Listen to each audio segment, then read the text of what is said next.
berbahagia bersama untuk peningkatan imun kita di masa pandemi COVID. Betul, kali ini juga ada dokter ganteng yang datang.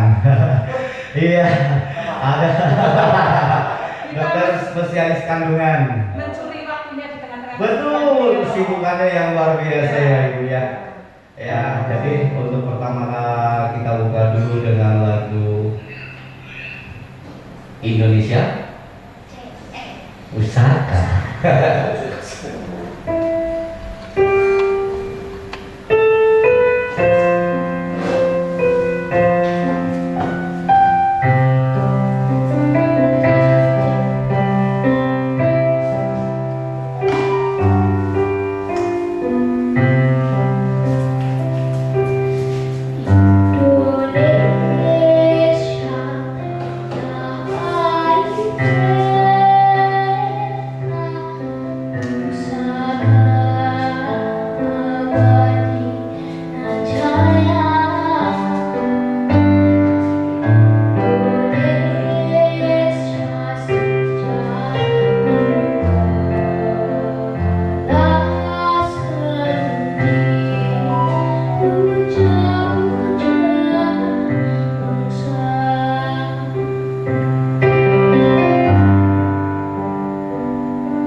Pak dokternya yang nyanyi.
Ya, kembalikan waktunya ke Ibu Kawit, silakan.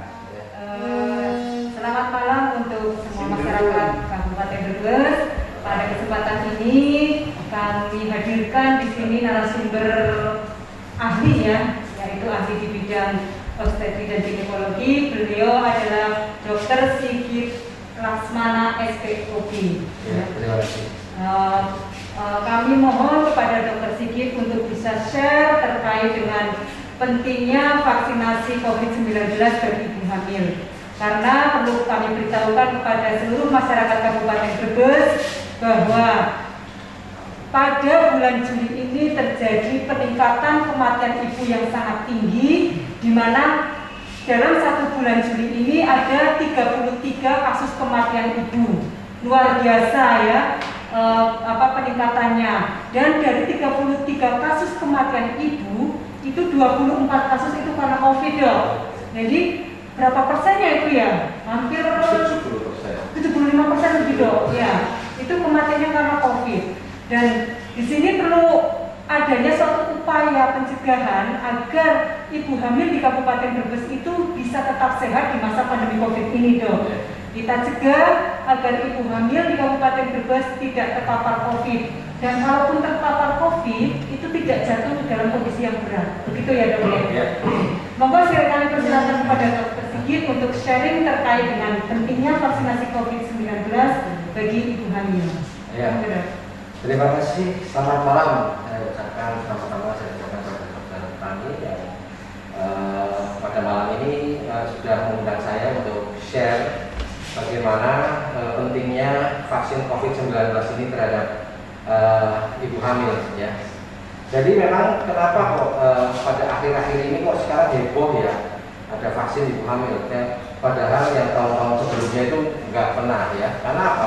Karena pada tahun-tahun sebelumnya pada saat dilakukan uji vaksin itu memang tidak dilakukan pada uji klinisnya, itu ibu hamil tidak dilakukan, ya. Karena memang ya tadinya dianggap ibu hamil punya resiko tersendiri, ya.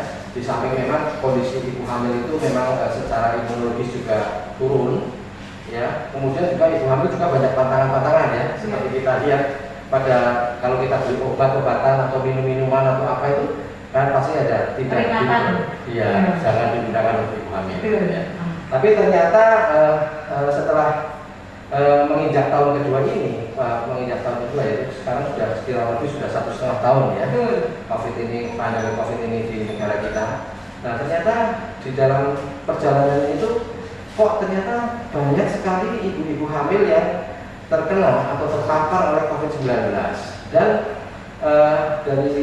terutama dari bulan Januari sampai sekarang ini ternyata jumlahnya semakin meningkat, ya. Jumlahnya semakin meningkat, dan kalau sudah terkena itu gejalanya justru berat. Jadi kita secara obstetrik dan ginekologi kita tidak bisa bekerja sendiri, gitu, ya.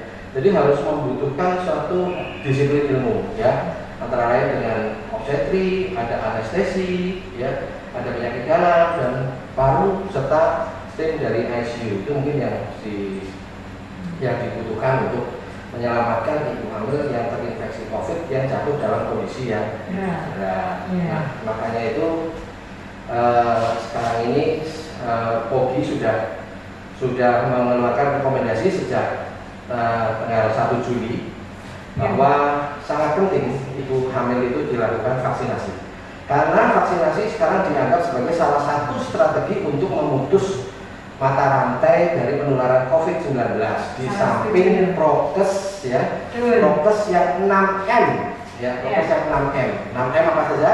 Yaitu mulai dari menggunakan masker, mencuci tangan, jaga jarak, mengurangi mobilisasi, menghindari kerumunan, dan menghindari makan bersama, ya. Jadi itu 6M, ya. Karena kalau kita makan bersama jadi buat masker, ya. Iya. Banyak sekali penularan. Di samping vaksin dan prokes juga tentunya kita yang sekarang ini mengandalkan tracing dan testing. 3T. Iya, 3T. Jadi salah satu strategi vaksinasi itu sangat penting. Jadi 3T yang dulu Tarjo, Tarim, sama Karno. Sekarang tinggal 3T, yaitu yang benar adalah tracing, tes, dan treatment. Itu. Nah, jadi vaksinasi ini sungguh sangat penting. Nah, kenapa kok penting, ya? Dan kenapa, ya? Karena apa? Karena itu tadi. Jadi ibu-ibu hamil yang terpapar itu akan mengalami gejala, banyak yang mengalami gejala yang lebih berat. Jadi dengan vaksin itu, kalau kita terpapar bisa vaksin itu memang, jadi memang vaksin itu tidak menjamin bahwa kita tidak akan terpapar, ya. Tapi mungkin kalau kita terpapar, kita tidak jatuh ke dalam kondisi yang lebih berat, karena dari sekian banyak ibu hamil yang terpapar itu 51% itu dia OTG, orang tanpa gejala, ya. Tidak kelihatan kalau dia sakit, ya. 4,1% dia jatuh ke dalam kondisi yang berat, sedangkan 3% mengalami kematian, ya. Besar juga, ya. Iya, besar. Jadi kalau dari data-data yang ada itu kurang lebih kalau untuk angka kematian bisa meningkat 3 sampai 5 kali. Ya. Dan ada data yang menunjukkan bahwa bisa sampai 1.250 per 100.000 kelahiran hidup. Ya, selama ini AKI kita itu kan ya sekarang sudah berapa? Di bawah 300 ya.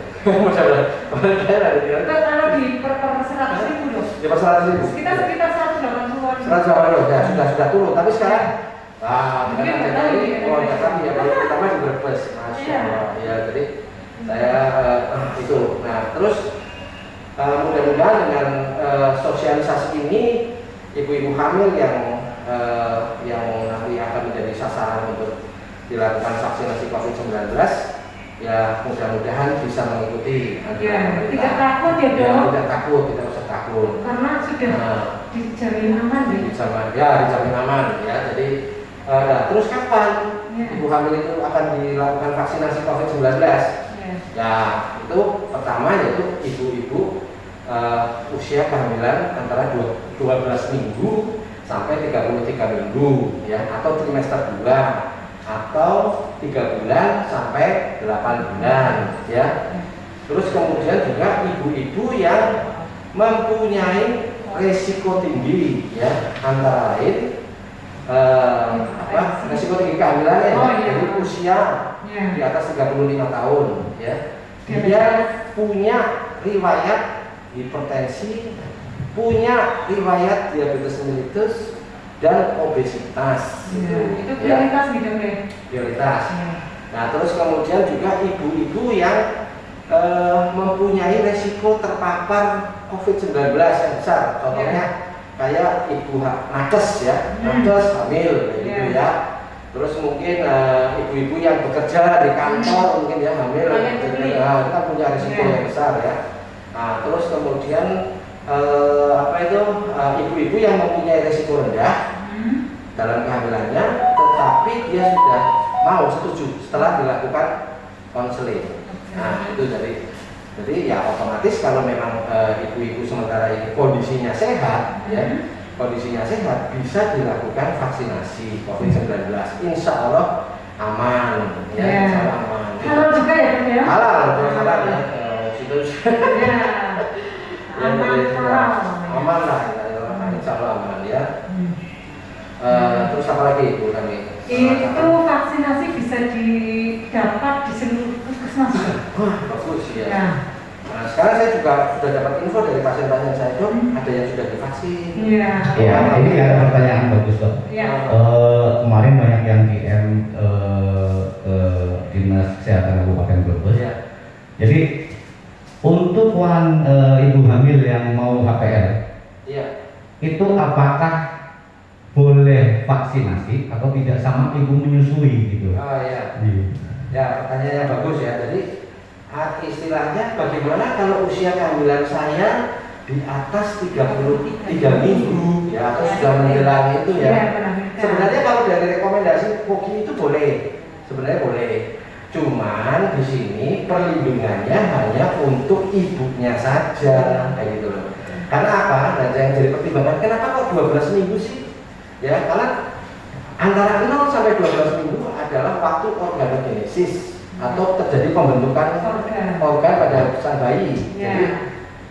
Jadi pada usia itu jangan diganggu nih, jangan diganggu. Nah, nanti setelah organogenesis sudah selesai di atas 12 minggu boleh ya. Terus kenapa sih kok sampai 33 minggu gitu ya? Nah, kita tahu bahwa vaksin itu kan untuk menimbulkan antibodi ya itu antara 2 minggu sampai 1 bulan. Betul. Nah, jadi kalau misalnya di atas 33 minggu ya kurang maksimal gitu. Tapi sih boleh saja ya. Terus kapan menyusui juga boleh ya kan. Rekomendasi POGI menyatakan bahwa vaksinasi COVID-19 itu untuk ibu hamil dan menyusui. Cuman di sini ada prioritas di kabupaten ini ya, sesuai dengan esuar edaran yang dari Kementerian Kesehatan, dari Kementerian Kesehatan dan dari Kepala Dinas Kesehatan ya. Iya betul. Itu memang diprioritaskan untuk ibu hamil 12 minggu sampai 23 minggu. Memang secara ini kematian jumlah kematian yang terbesar itu memang antara di trimester 2. Betul. Ya, di trimester 2 itu sangat besar ya. Jadi kalau kemarin di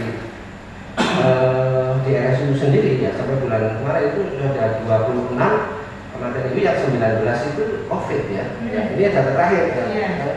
Berarti angka kematian begitu tinggi ya dok?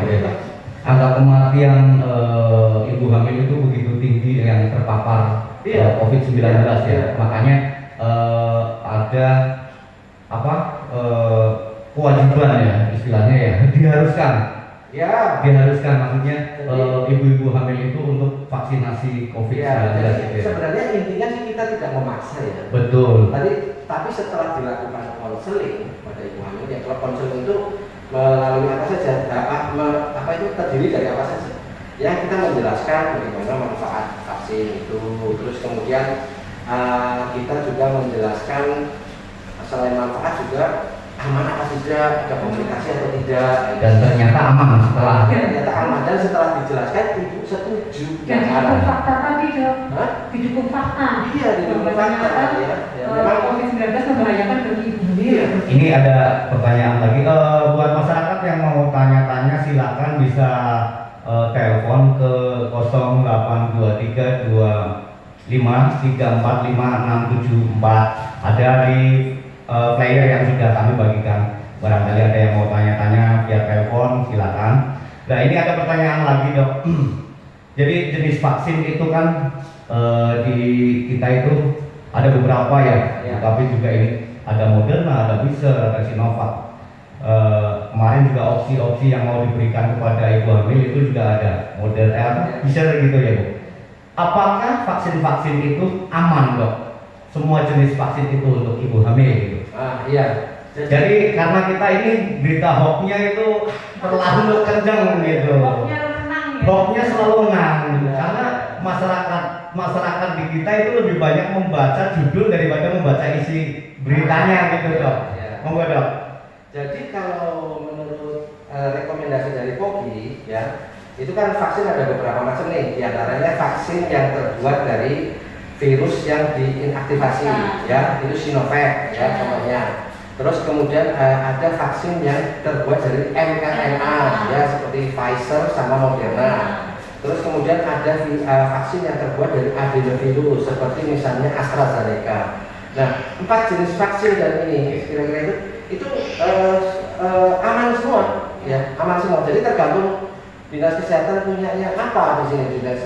Kemarin kalau saya baca itu Pfizer sama Moderna ya. Kalau edaran yang pertama Moderna sama Pfizer, namun karena dopingannya itu belum ada, yang ada Sinovac, jadi kita pakai Sinovac. Ya, jadi insya Allah dari ke-4 jenis vaksin itu yang ada di Indonesia kan kira-kira itu ya, itu aman lah ya, aman. Dan kita tidak usah milih-milih apa aja harus Sinovac, harus Pfizer, yang penting tersedia dulu dan mencapai ke sasarannya. Karena waktu terus berpacu gitu. Iya. Jangan sampai kita menunggu Moderna datang, Pfizer datang, terlambat juga banyak terjadi kematian. Ya, akhirnya terlambat, akhirnya tidak memenuhi syarat lagi 12 minggu sampai 33 minggu itu. Iya. Betul. Apalagi mas. Kemarin saya dengar dari Bu Eni bahwa sasaran kita kurang lebih 7.359. Iya, itu tadi pertanyaan sama ibu. Bulan Agustus ya. Jadi ada pertanyaan apa boleh kita memilih vaksin? Lebih baik sih tidak usah ya. Betul, karena semua sama ya. Karena semua sama. Ya, jadi di rekomendasi POGI itu tidak harus mengharuskan ini enggak. Ya dari 4 itu mana yang ada, yang tersedia? Ya. Intinya vaksin yang tersedia segera diberikan. Iya, diberikan. Dan pemberian vaksinnya sama dengan kayak pemberian vaksin yang dilakukan pada masyarakat umum ya. Jadi 2 kali ya. 2 kali dengan interval yang sama. Iya, 2 kali dengan interval. Ya, sambil menunggu Ibu Kabit coret-coret lagi bertanya-tanya, nanti sambil menunggu juga masyarakat masuk teleponnya. Tentunya kenapa kita harus vaksinasi COVID-19 biar nggak takut gitu deh Pak. Iya. Oh, aku salah, yeah, aku tidak. Oh,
Jadi kita nanti rencana kalau ruangan udah jadi, kita podcastnya lebih dikencengin lagi, alat-alatnya lebih dibagusin lagi tentunya. Jadi kita dengan edutainment ya Bu ya, edukasi plus entertainment. Ya, kembali lagi ke vaksinasi COVID-19 untuk bagi ibu hamil.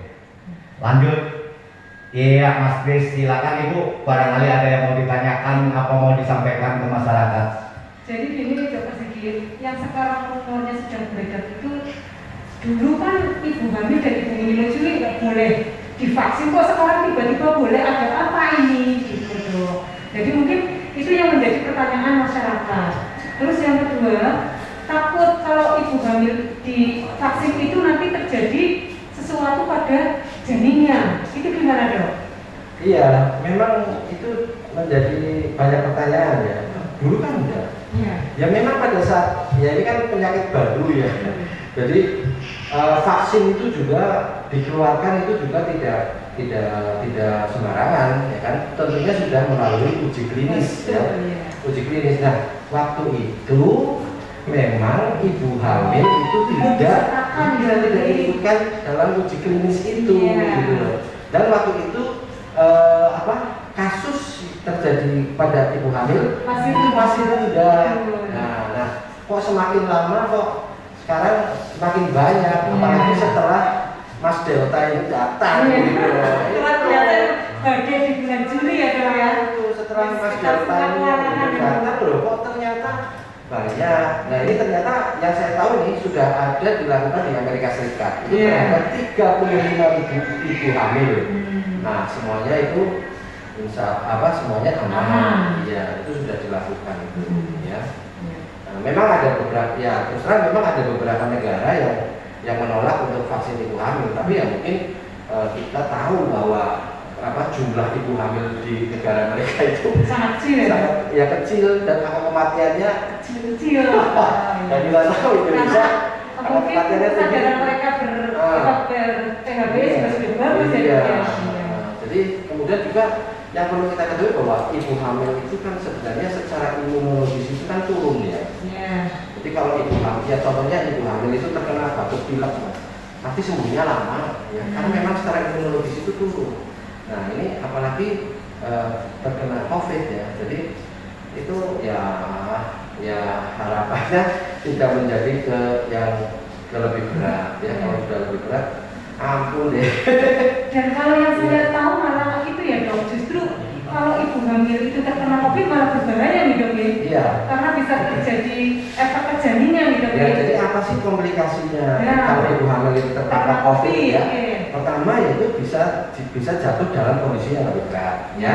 Nah, bisa jadi kebutuhan untuk ICU-nya meningkat, ventilator meningkat, dan kemudian juga angka kematiannya meningkat. Yang kemudian juga bisa terjadi prematuritas, ya, efek prematuritas itu, dan komplikasi-komplikasi kehamilan yang lain seperti penyakit koagulasi dan preeklamsia like syndrome. Abortus bisa juga ya dok ya? Abortus ya, termasuk itu tadi prematuritas ya. Nah itu yang sangat ya sekarang rata-rata gitu kalau misalnya ada ibu hamil terus kemudian terpapar kemudian isoman ya. Nah pasti karena dia stres ya, pasti stres itu ya.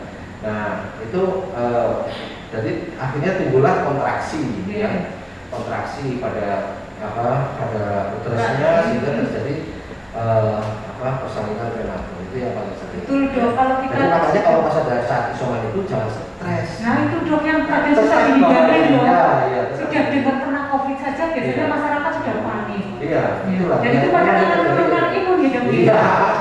Makanya tetap bahagia. Ada slogan itu tetap waspada, jangan panik karena panik itu bisa menurunkan imunitas kita.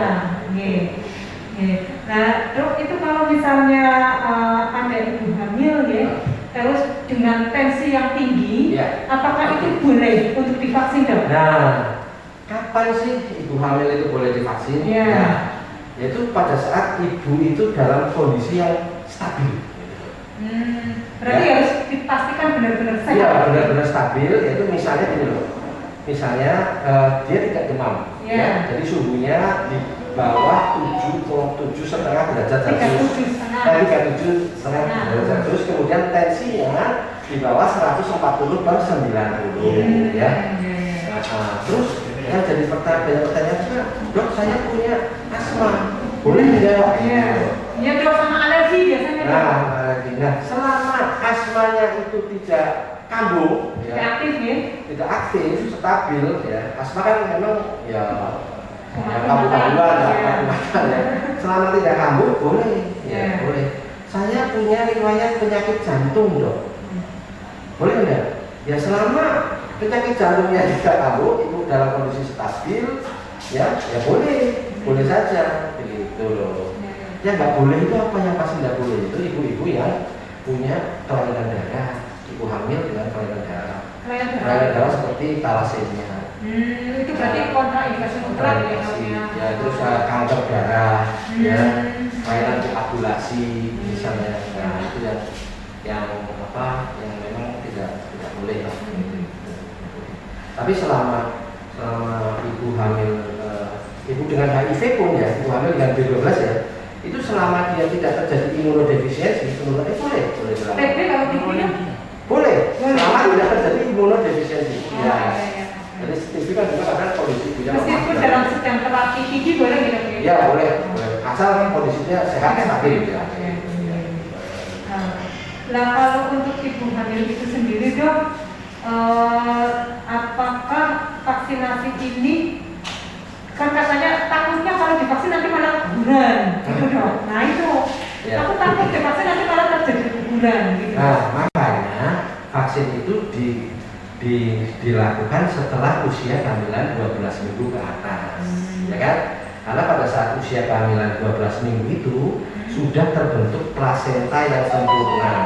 Ya, jadi kemungkinan terjadinya keguguran pada usia-usia itu lebih kecil, ya, gitu. Lebih kecil.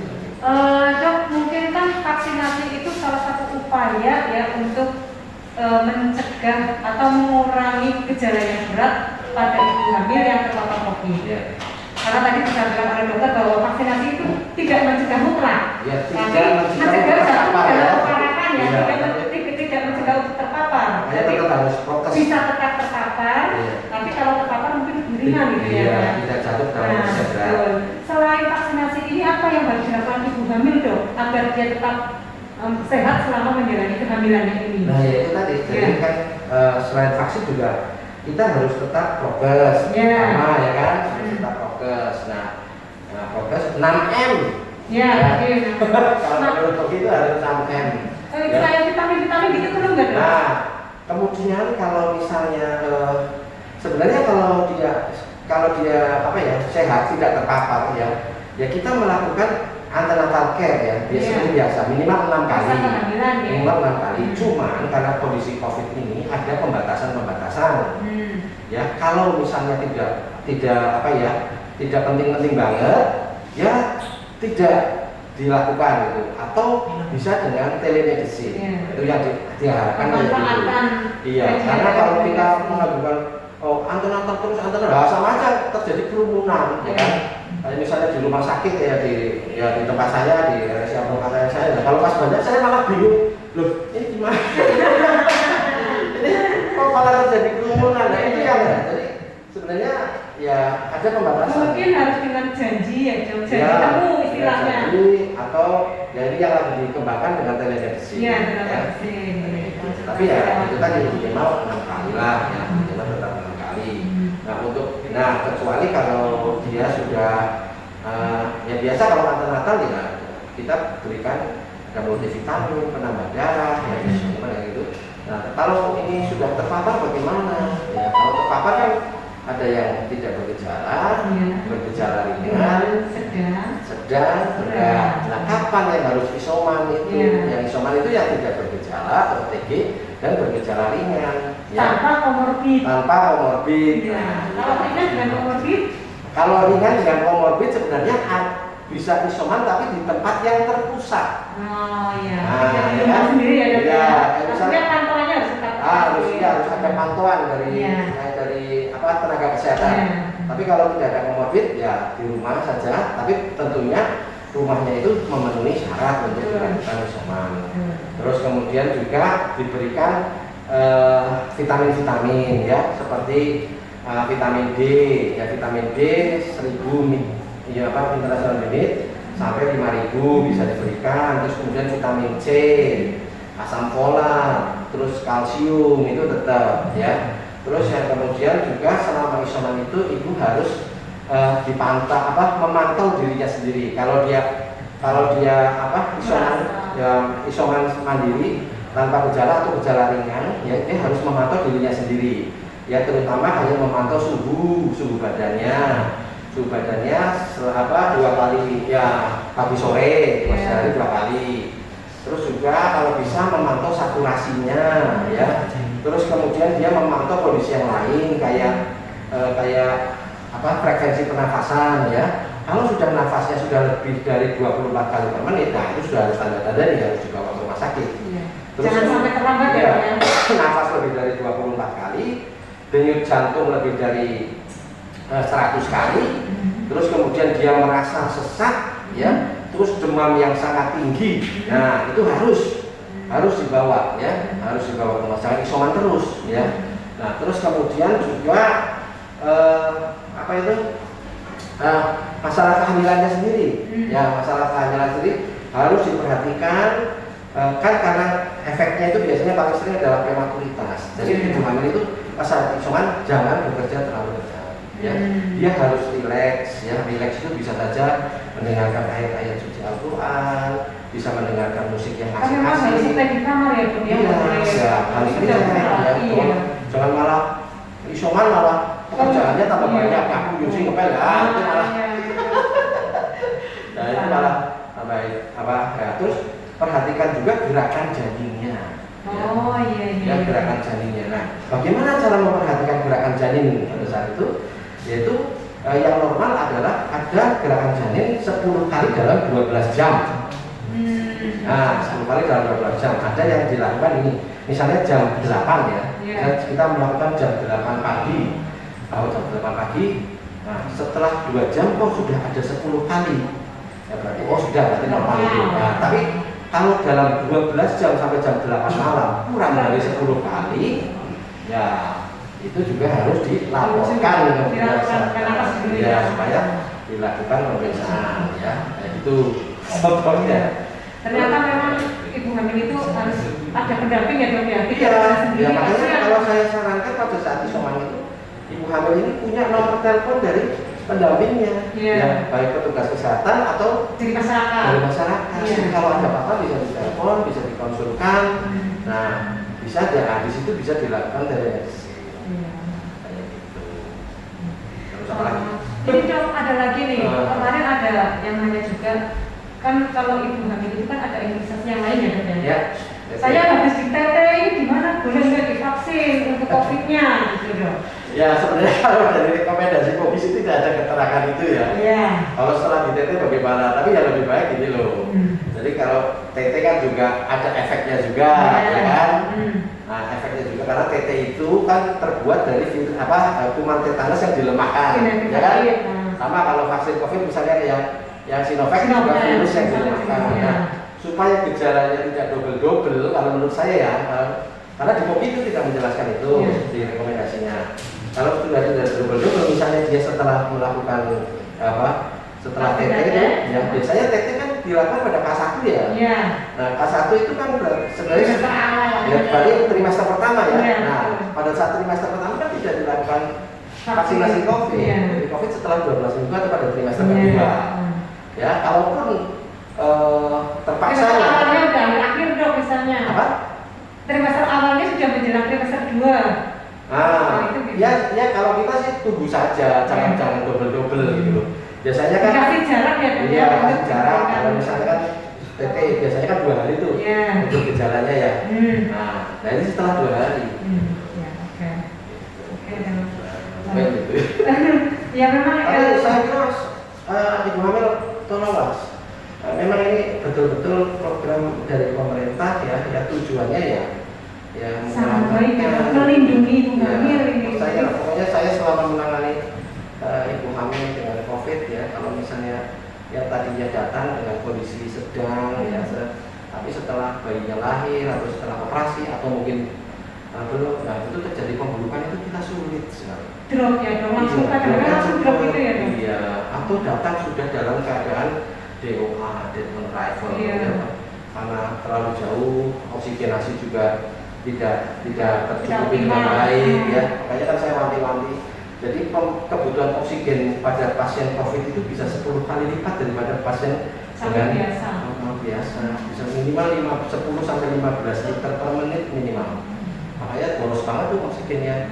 Nah, kalau hanya menggunakan kanul saja, itu maksimal 6 liter per menit aja sudah bocor kemana-mana. Nah makanya harus biasanya ya kita anjurkan untuk pakai dulu atau pakai mask gitu ya, jadi bisa itu. Nah itulah ada kondisi itu yang memang ya sulit ya. Ya mungkin pengalaman dokter ketika menangani pasien ibu hamil COVID dengan yang non COVID kan beda sekali gitu. Beda sekali untuk apa ya progres dari atau apa istilahnya kemungkinan untuk survive-nya bagi ibu hamil itu gitu. Mungkin gambarannya seperti apa itu dok? Jadi ini ya saya yang sering saya tangani ya. Jadi ibu hamil pada saat itu bukan preeklamsia berat. Iya. Ya. Misalnya hamil baru 35 minggu atau 34 minggu dengan preeklamsia berat dan terkonfirmasi COVID dengan gejala sedang, ya kan? Nah itu kan berat tuh, sudah tensinya tinggi, ya. Terus ibunya juga sudah mulai sesek, ya. Saturasinya di bawah 95, ya. Kita kan harus memantau juga kondisi bayinya.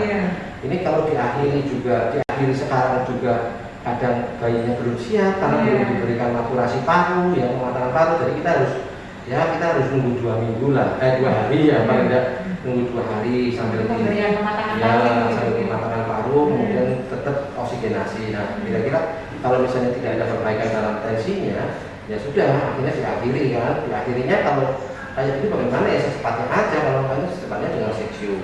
Nah, tetapi setelah bayinya lahir, setelah seksionya sembuh, COVID-nya tidak sembuh. Itu kan yang itu ya kan, ya akhirnya saturasinya turun terus, akhirnya harus ke ICU.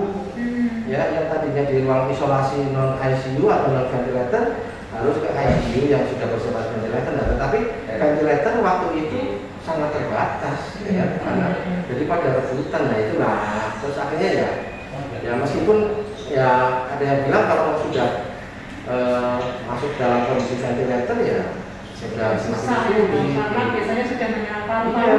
Iya, sudah semakin sulit itu. Nah itu yang menjadi dilema kita kan kayak gitu. Jadi kita ya memang ya kalau obsesi itu kan ada jalannya jelas. Kalau tidak bisa lahir dilahirkan, kalau tidak bisa per vaginal per abdominal, tidak bisa lahir normal sesar. Nah kalau COVID, iya susah. hanya masih the disease of theory. Jadi obatnya apa sih yang benar? Ya obatnya ya itu kemampuan tubuhnya sendiri.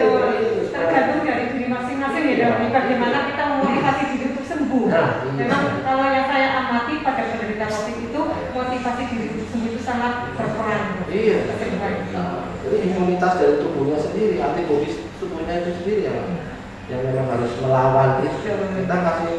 Kita kasih kayak plasma konvalesen, kasih Actemra, kasih IVIG juga. Itu mungkin efektif kalau belum kondisi parah gitu. Ya, bisa saja. Tetapi ternyata kan memang dalam penelitiannya dari WHO juga tidak rekomendasi juga, ya kan. Jadi akhirnya ya itu tadi. Ya. Belum ada yang pasti. Iya, belum ada yang pasti. Kesulitannya di sini. Namanya virus dari dulu ya, virus itu memang tidak ada obatnya. Monggo dari para pendengar barangkali ada yang mau bertanya atau mau ada yang share terkait dengan pengalaman, mumpung kita bisa menghadirkan narasumber ahli yang di sini ada Pak Dr. Sigit SPOG. Beliau di tengah-tengah kesibukannya sudah berkenan untuk hadir di tengah-tengah kita untuk sharing terkait dengan pentingnya vaksinasi COVID untuk ibu hamil, ya. Jadi mungkin Dok, untuk perlu nggak di masa pandemi COVID ini kita menunda kehamilan, Dok? Iya. Jadi jangan hamil dulu lah, gitu ya. Jadi kalau sekarang rekomendasi kopi itu tidak dianjurkan. Gitu ya Kak. Saya malah pengennya tuh dia jangan pada hamil dulu. Memang karena tidak direkomendasikan untuk menunda kehamilan. Gitu. Ya. Nah itu tadi rekomendasinya itu. Jadi ya kalau udah tidak boleh hamil ya sebenarnya tidak ada rekomendasi untuk menunda kehamilan. Tapi ya lebih baik sih ya kita kan nggak ngerti mau sampai kapan ya kan kadang. Tapi itu mungkin kadang ada pasangan-pasangan yang infertilitas gitu. Iya. Itu bagi ibu yang tidak ada kepentingan kali itu. Nah iya. Kalau sudah anaknya banyak ya, sudah anaknya lebih dari 2 ya, nilai dulu lah. Tapi kalau ibu-ibu yang pasangan-pasangan yang mengalami infertilitas, belum punya anak, itu tidak ditunda ya, tetap berjalan prosesnya. Tapi dengan tetap tadi memperhatikan prokes kan, imunisasi, prokes, testing, tracing, dan treatment. Nah ini kabar gembira nih dari Prof. Psikologi, ibu-ibu yang belum punya keturunan, pengantin baru itu tidak istilahnya tidak disebutkan untuk menunda, tidak direkomendasikan tetap berjalan apa adanya karena itu merupakan suatu hal yang mungkin dibutuhkan juga oleh suatu pasangan gitu. Kecuali kalau anaknya sudah lebih dari 2 gitu, ditunda gitu. Ada COVID. Dan yang penting itu KB pasca plasenta juga harus itu. Pasca persalinan gitu. Pasca persalinan atau pasca plasenta itu harus dijalankan lagi. Ya sekarang kok kayaknya menurun. Nah ini ibu-ibu hamil yang nanti bersalin di fase sebaiknya sebelum pulang itu sudah menggunakan KB gitu. Itu akan justru memudahkan ibu hamil atau ibu nifas itu gitu. Karena tidak harus bolak-balik ke harus bolak-balik kontrol terus. Betul. Terus Bu? Bentar ini Pak dokternya barangkali datang ke darurat. Oh enggak. Ini Pak dokter kayaknya sudah mendelegasikan prakteknya ke tes opsinya lain. Iya, betul ya. Pasien-pasien sudah ada yang nangani, jadi waktunya khusus memang untuk kita dialog di sini gitu ya, Pak. Mau sampai jam berapa sih? Mas ini sampai jam berapa, Mas? Terserah Pak Dokter. Terserah Pak Dokter katanya, Dok. Jadi saya sambil betulin internetnya ini ada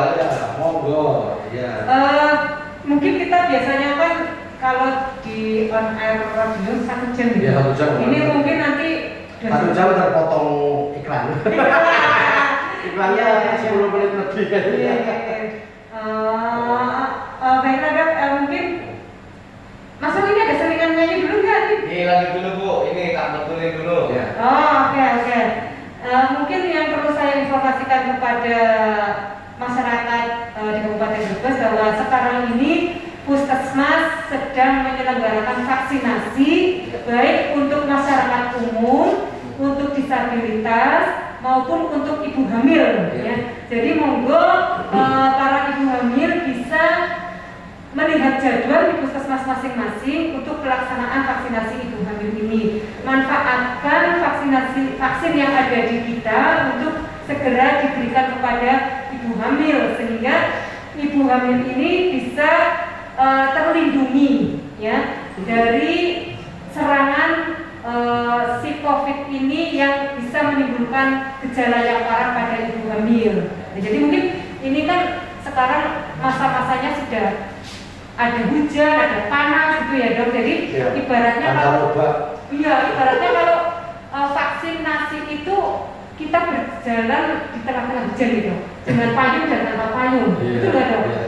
Kalau orang yang divaksin itu berjalan di tengah hujan, itu ibaratnya dia memakai payung gitu ya. Iya. Jadi dia kemungkinan tidak basah atau basah sedikit. Masa sedikit nggak Iya. apa-apa lah, cepretan. Nah, tapi kalau berjalan di tengah hujan tanpa payung, gimana Dok? Ya masuk angin, Itu masuk ke bus, ya itu kita umpamakan seperti itu. Jadi hujannya itu adalah di masa pandemi COVID ini, sedangkan payungnya itu adalah vaksinasi. Dan sebenarnya intinya vaksinasi COVID ini sama dengan vaksinasi yang lain ya Dok. Sama, iya. Tidak usah takut Bapak dan Ibu. Saya sebut Bapak karena di sini sebagian besar itu alasannya karena tidak boleh suami Dok. Iya, nah ini penting ya bagi bapak-bapak juga itu mendengarkan ini karena justru harusnya bapak-bapak itu mendukung istri atau mungkin adiknya atau mungkin kerabatnya, temannya yang hamil untuk mendapatkan segera vaksinasi COVID kalau umur kehamilannya sudah memenuhi syarat. Itu beda nih.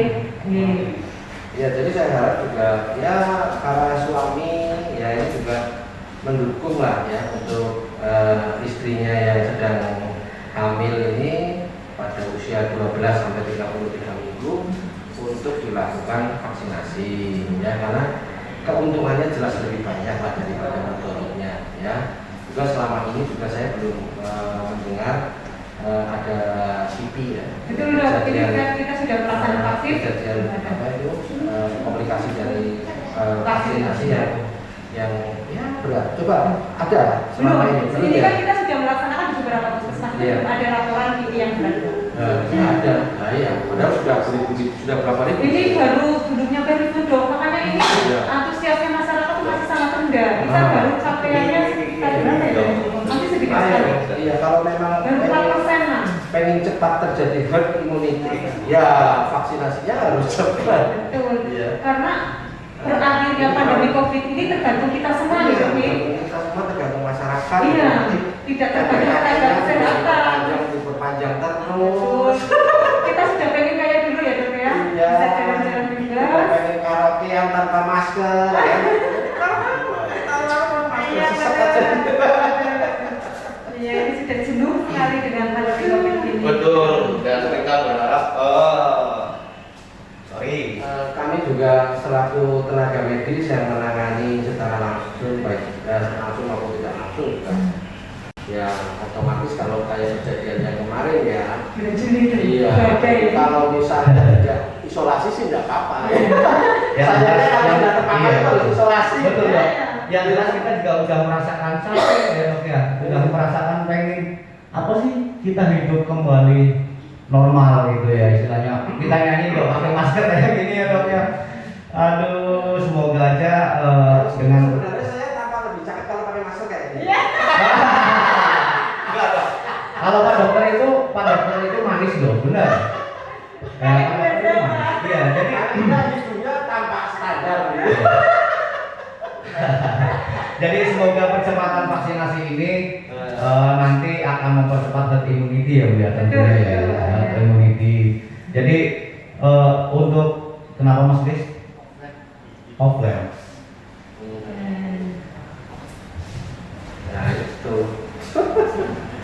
Kadang kita mau melakukan pertemuan harus pakai online. Oh iya, kayaknya nggak mantep kalau nggak ada buka ya. Si online-nya mana? Jadi ingat almarhum nek pertemuan suki orang ngerti gerak geriknya, jadi bahasa tubuhnya. Ya kan ya mereka. Karena nggak mungkin. Anak-anak sekolah juga ya kan. Iya kasihan dong, jadi generasi COVID. Makanya Ya seperti Deju ya, generasi COVID nih, belajarnya di rumah terus. Ini 2 tahun. Kebetulan anak saya yang paling kecil baru masuk sekolah, baru masuk kelas 1 ya, kelas 1 SD. Itu juga sampai sekarang belum sekolah. Yang kedua masuk SMA sudah kelas 2 belum pernah sekolah. Udah kelas 2 Udah kenal gurunya. Aduh, masa-masanya kasih-kasih itu, aduh ya ampun, saya dulu waktu SMA ya nakal-nakal sih, tapi asik lah itu. Jadi kenangan yang tidak bisa Karena terlupakan. yang sulit ya. Iya. Nakalnya di dunia Masa maya. biru abu-abu. Biru abu-abu, putih abu-abu. Iya.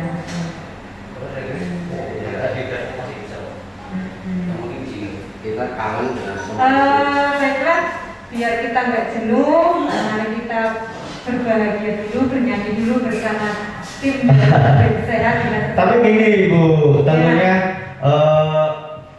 vaksinasi ibu hamil itu akan sukses, akan tercapai itu juga karena peran suami-suami siaga. Betul nggak? Iya. Jadi buat suami-suami yang saat ini istrinya lagi hamil Seperti termasuk diriku.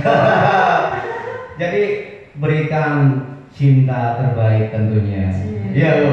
Iya. Ayo pada nyanyi, bersama Jun. Cinta terbaik ya. Jujur saja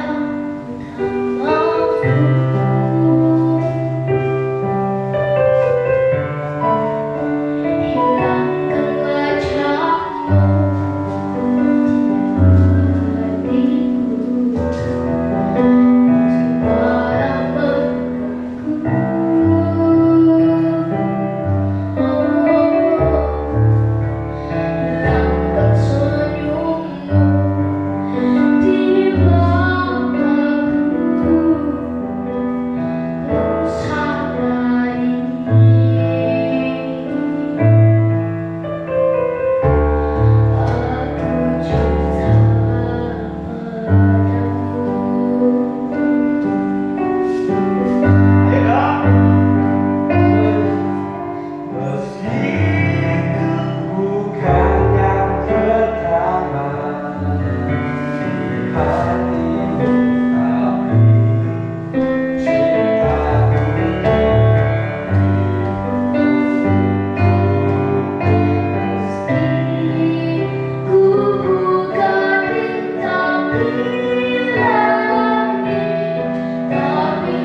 dia hobinya nyanyi. Jadi gini dok, jadi pasien itu kalau mau melahirkan dinyanyiin gitu kan. Akhirnya nanti malah gak lain-lain. Bukan. Iya, jadi terapis gitu Bu. Jadi ibu hamil itu yang mau melahirkan itu akhirnya suasananya jadi enak gitu kan. Suasananya jadi Jadi enak. bukan dengan sakitnya. Iya, betul. Ketika mau melahirkan. Betul. Jadi ini dia tadi cinta terbaik. Jadi untuk para suami yang istrinya saat ini lagi hamil, ayo diantar, ayo didukung, diantar sekalian ke puskesmas untuk mendapatkan vaksinasi COVID-19 tentunya. Sangat setuju itu. Nah, betul. Jadi balik lagi go to Ibu Kawin. Oke. Baiklah para pendengar semua,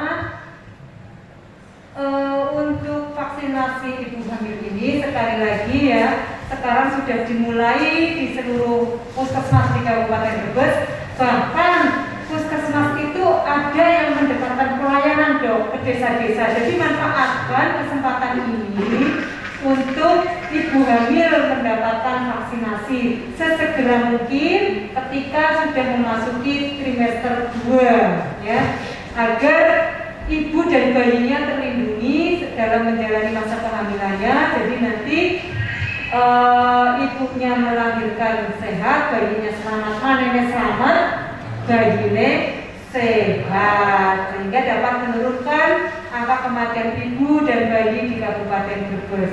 Karena angka kematian ibu dan bayi itu merupakan salah satu indikator untuk melihat derajat kesehatan di suatu wilayah. Jadi kalau angka kematian ibu dan bayinya masih tinggi, itu artinya derajat kesehatan masyarakat di wilayah itu belum bagus. Itu kenapa ya dok ya? Itu mungkin karena kematian ibu dan bayi itu permasalahannya sangat kompleks ya dok, tidak hanya masalah kesehatan ya dok ya. Jadi memang ibu hamil itu tidak hanya melulu hanya karena faktor ibu hamilnya sendiri ya. Memang ya terutama dari latar belakangnya, dari latar belakang ibunya itu sendiri ya. Kadang contohnya gini, kadang kita juga menemukan ibu-ibu yang sebenarnya itu kondisinya itu tidak layak untuk hamil gitu. Tapi dipaksakan, tapi tetap hamil ya. Kalau kebobolan itu ya misalnya usianya sudah tua ya, sudah di atas 35 tahun ya.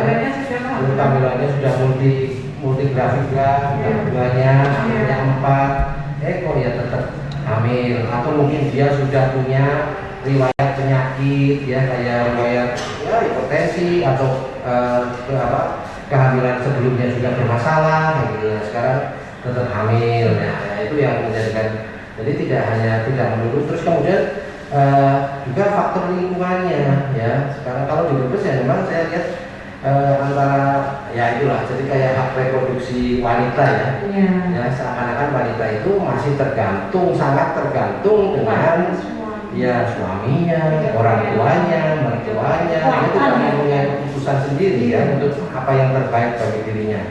Nah yang sebenarnya tidak ingin terjadi pada diri kita sendiri atau pada istri kita sendiri ya. Kalau misalnya hamil kemudian bersalin gitu, tetapi kayaknya kok bermasalah ya. Nah, itu kita harus kemana? Itu saya harus dibawa ke sini, harus dibawa ke sana, tidak bisa langsung ditangani, harus nunggu lama. Nah, itu yang saya juga, sampai sekarang kalau misalnya istri saya sendiri mau melahirkan ya, istri saya mau melahirkan kok terjadi begitu, sampai terjadi begitu, betapa sakit hati ya saudara saya ya sebagai suami ya, juga nanti calon bayinya bagaimana. Jadi kalau bisa ya kita sebagai pasangan suami istri harus saling mendukung ya, harus saling mendukung dan memberikan yang terbaik untuk istri selama kehamilan ya, karena ya itu tadi surga di bawah telapak kaki ibu ya, artinya apa? Bahwa ibu bukan artinya itu ya, artinya memang ibu itu betul-betul mengalami suatu hal yang kritis, sangat kritis dalam kehidupannya pada saat melahirkan. Gitu ya. Itu ya. Itu tidak bisa dialami oleh laki-laki ya. Tidak bisa. Nah, bagaimana cara memberi memberikan cintanya seorang laki-laki pada Tuhan, ya dampingi, berikan yang terbaik bagi dia. Iya, setuju dok. Iya. Iya. Baiklah, mungkin karena waktunya sudah malam, ya, Bapak Dokter Sigit juga mungkin masih ada aktivitas yang lain. Untuk sharing terkait dengan pentingnya vaksinasi COVID-19 bagi ibu hamil dan terkait yang lain tadi terkait kematian ibu dan bayi di Kabupaten Brebes dan sebagainya. Untuk malam ini kiranya mungkin cukup ya untuk para pendengar dan yang setia di infus ini, dan nanti ke depan kita akan mengadakan seperti ini lagi dengan tema yang berbeda ya. Nanti kita akan share kapan jadwal kita akan online lagi agar masyarakat Kabupaten Brebes itu bisa terpapar dengan informasi-informasi yang akurat, tidak kalah dengan hoax yang cukup gencar, ya, cukup gencar. Jadi kita harus mengimbanginya dengan informasi-informasi yang benar-benar istilahnya aktual, informasi yang benar gitu ya, tidak hoax yang dapat meracuni pikiran masyarakat sehingga justru malah membahayakan bagi kita semua seperti vaksinasi ini ya. Jadi masyarakat jangan termakan oleh hoax-hoax yang tidak benar ya, tentunya yang akhirnya masyarakat tidak mendukung adanya vaksinasi ini yang dapat membahayakan bagi diri kita sendiri dan bagi masyarakat pada umumnya. Karena tadi sudah disampaikan bahwa untuk berakhirnya pandemi COVID ini harus ada kerjasama dari semuanya, harus saling mendukung. Karena vaksinasi, kalau yang divaksin itu hanya sedikit, maka kekebalan komunitas tidak akan terbentuk. Betul. Jadi untuk herd immunity itu minimal berapa persen dok? 70%. 70% harus tervaksin, ya. 70%. Baru nanti kita bisa terbentuk kekebalan komunitas atau herd immunity yang dapat melindungi seluruh masyarakat dari pandemi COVID ini, dan akhirnya bendera pandemi COVID dicabut, kita bisa amin, mudah-mudahan ini segera terwujud. Dan tentunya untuk masyarakat yang belum mendapatkan vaksin harap bersabar. Mas Kris, sip, kesini dulu Mas Kris. Iya, itu juga satunya kesini seret. Jadi untuk masyarakat yang membutuhkan jadwal vaksinasi itu ada di IG atau Facebooknya puskesmas masing-masing. Jadwalnya ada di sana. Sudah di-share. Iya, setiap ada jadwal vaksinasi pasti selalu di-share gitu ya. Jadi mohon yang belum mendapatkan vaksinasi bersabar. Tentunya kalau kita nanti secepatnya vaksinasi ini harus secepatnya agar herd immunity tercapai gitu tentunya. Oke, mungkin sebelum diakhiri Mas ada closing statement dari statement ya, silakan.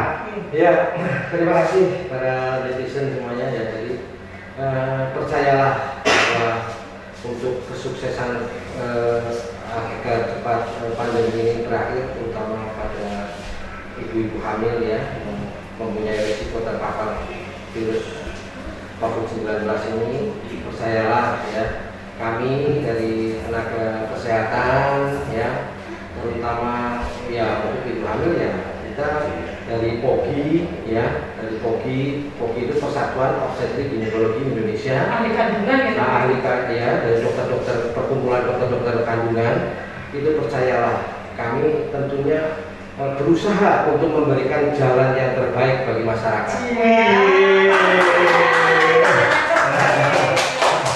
Tentunya ini didukung oleh pemerintah. Tapi masyarakat juga dong. Iya. Masyarakat harus percaya, jangan percaya berita-berita yang hoax. Ini didukung oleh pemerintah, khususnya Dinas Kesehatan Kabupaten Brebes. Amin, semoga selalu. Jadi kami sangat berharap dan kami insya Allah obstetrik dan ginekologi Persatuan Obstetrik dan Indonesia itu berusaha untuk memberikan jalan yang terbaik. Ya. Ini kayaknya sinyal deh Pak Dokter, ini kayaknya jalan yang terbaik. Ayo Pak. Oke. Ambil dari dulu. Jalan terbaiknya apa ya?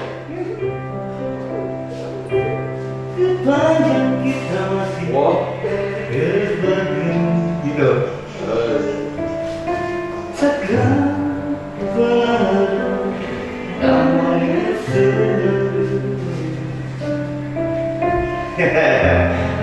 jadi ini loh yang keren. Nggak apa, monggo Pak Sigit mau request apa? Aku Boleh? milikmu malam ini. Cie. Milik masyarakat Kabupaten Brebes ya Kak. Malam ini Dokter Sigit miliknya masyarakat Kabupaten Brebes.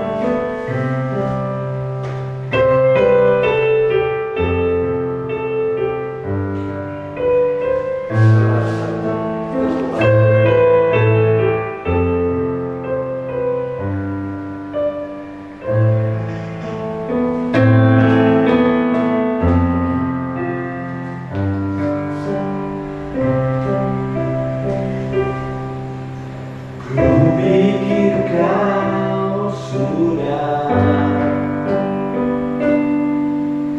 melupakan aku. Ternyata hatimu masih membara untukku. Waktu kan berlalu, tidak cintaku tak menunggu untukmu,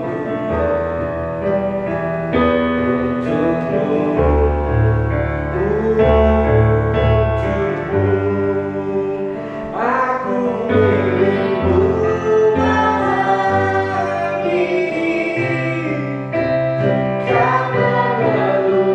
menunggu sampai pagi. Tapi nanti bila ku pergi, tunggu aku di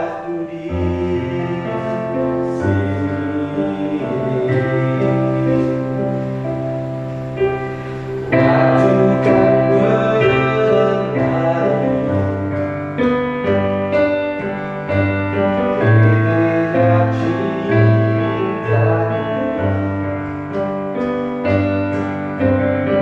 tak mau menunggu untukmu. Aku milikmu malam ini, karena menunggu sampai pagi. Tapi nanti bila ku pergi, tunggu aku di sini. Aku milikmu malam ini, karena menunggu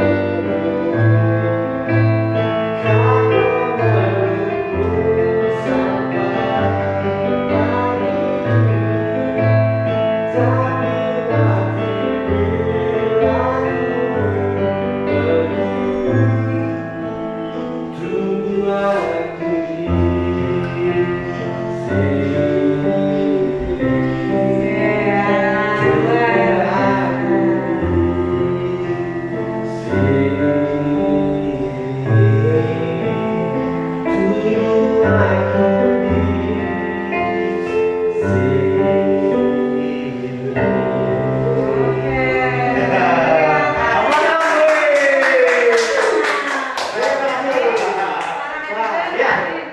Jadi terima kasih untuk para pemirsa yang di sana. Mohon maaf mungkin kita ini masih banyak kekurangan karena memang sinyal kita masih ini ruangan baru Dok. Jadi sinyalnya masih ini. Mudah-mudahan minggu depan kita perbaiki sinyalnya. Yang sampai penting lagu tidak. tadi tidak terputus ya. Insya Allah tidak. Kan ada videonya, ada video ininya Dok. Ada video. Jadi nanti saya kirim. Nanti kapan-kapan Pak Dokter nanti kita podcast lagi, jumpa lagi sama kita lagi. Dan tentunya kita ucapkan Assalamualaikum warahmatullahi wabarakatuh. Waalaikumsalam. Salam sehat buat semuanya. Satu lagi lagu penutup dari De Juno. Ya, oke. Oke.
Tidak